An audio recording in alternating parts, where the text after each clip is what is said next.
বিসমিল্লাহির রহমানির রহিম। আসসালামু আলাইকুম ওয়া রাহমাতুল্লাহ। প্রিয় শিক্ষার্থীরা, আজকে আমি তোমাদের সঙ্গে কথা বলেছি চতুর্থ শ্রেণীর গণিত বই নিয়ে। পৃষ্ঠা হলো আমার 33। যাক, দেরি না করে আমরা শুরু করে দিই অঙ্ক, এবং অঙ্কগুলো একটানা ভালো করে দেখবেন, এবং খাতা কলম সাথে নিয়ে দেখবেন, যাতে কোনো যদি ভালো লাগে তারা সাবস্ক্রাইব করে পাশে থাকতে হবে। তাহলে ভিডিও পাওয়ার জন্য খুবই সুবিধা হবে। এবং এখান থেকে আমরা যেটা করবো 4 নম্বর আগে শুরু করবো। দেখো, এখানে বলছে একটি গুদামে এত কেজি, এত বস্তা চিনি, এত বস্তা গম, এত বস্তা চাল আছে। ওই গুদামে মোট কত বস্তা জিনিস আছে? তাহলে লেখো, আমরা সাধারণত সবগুলো একখানে যোগ করলে উত্তর পেয়ে যাব। আচ্ছা, গাণিতিক বাক্য আমরা যেটা লিখতেছি, গাণিতিক বাক্য। গাণিতিক বাক্যটা হলো এরকম যে 8, 3, 7, 5 যোগ হলো তোমার 1, 1, 8, 6, 0, যোগ হলো 1, 2, 7, 2, 0। এইটা সম্পূর্ণ মিলে পাওয়া যাবে আমাদের কত, যে 3, 2, 9, 5, 5। ঠিক আছে, তোমরা একবার যোগ করলে দেখলা এইটাই পাবা। এইটাই ছিল সেই সাধারণত উত্তর। ক্লিয়ার? আচ্ছা, এটা হয়ে গেল। 5 নম্বর বলছে কি দেখি, এমন একটি সংখ্যা নির্ণয় করা যায় এত থেকে এত বড়। আচ্ছা, তাহলে আমার নিশ্চয় যে এই সংখ্যাটা আছে 1, 5, 4, 3, তার 500 আছে। আমরা এখানে যোগ করবো, আগে যোগ করলে যেটা হবে, ঠিক আছে, এইটাই হবে সাধারণত, ওই উত্তরটা হবে। আচ্ছা দেখো, এবার আমরা যারা করতে যাচ্ছি সেটা হলো 5 নম্বর। আচ্ছা লেখো যে 1, 5, 4, 3 সাধারণত হলো 5, 0, 0। এখানে যোগ করে নাও, যোগ করলে দ্বারা হলো 2, 0, 4, 3। এই যে 3, 4 নামলো, এই যে 5, 10, 1, 1, 1, 2। এইটাই ছিল এখানকার উত্তর। আচ্ছা, এবার 6 নম্বরে আমরা আসবো। 6 নম্বর কি বলছে দেখি, এত অঙ্কগুলো মাত্র একবার ব্যবহার করে গঠিত বৃহত্তম ক্ষুদ্র সংখ্যার পার্থক্য কত?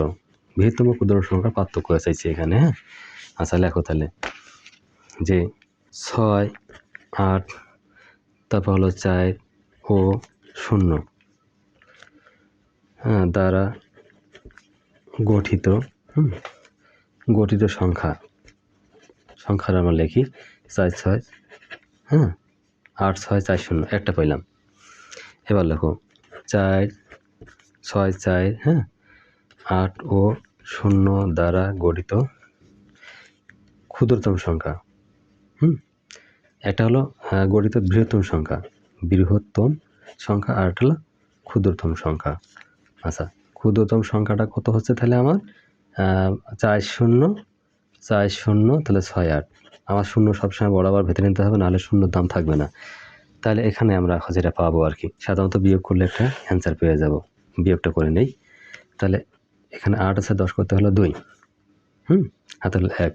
এখানে 6 কে 7, 7 আছে 14 করতে 7, হাতে হলো 1, 1 আছে 6 করতে হলো 5, তাহলে এখানে 8 আছে, এখানে 4 আছে 8 করতে হলো 4। তাহলে উত্তর পেলাম আমরা কত, যে 4, 5, 7, 2। এইটাই ছিল এখানকার উত্তর। ঠিক আছে, 6 আমার চলে গেল। তারপর দেখি কি কত নম্বর আছে।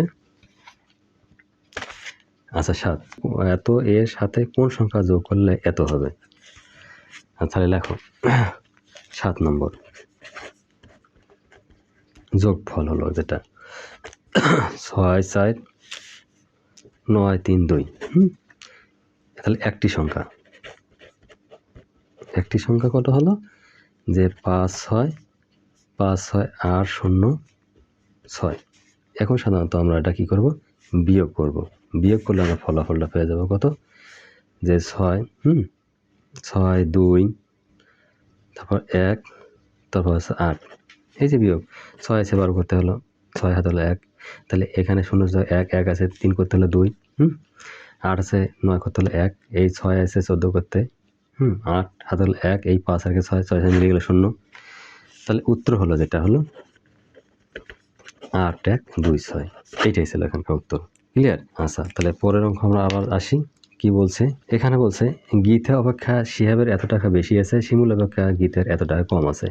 শিমুলের কাছে এত টাকা আছে, গীতা ও শিহাবের কাছে কত টাকা আছে? আমরা সাধারণত অঙ্কটাকে এভাবে করব, যে 9 নম্বর, শিমুলের কাছে আছে,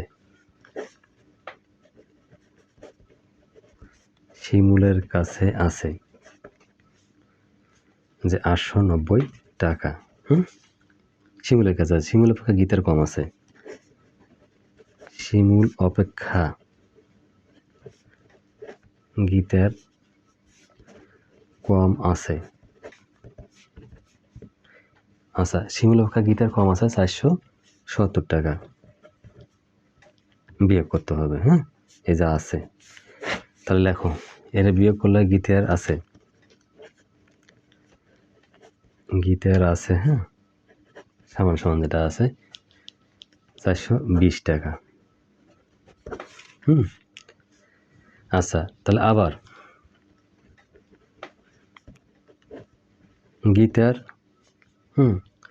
গীতার আছে তাহলে 420 টাকা, হ্যাঁ। আচ্ছা, গীতা অপেক্ষা শিহাবের বেশি আছে, হ্যাঁ, গীতা অপেক্ষা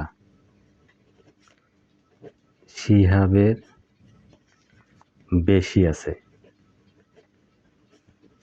সমান 390 টাকা। তাহলে শিহাবের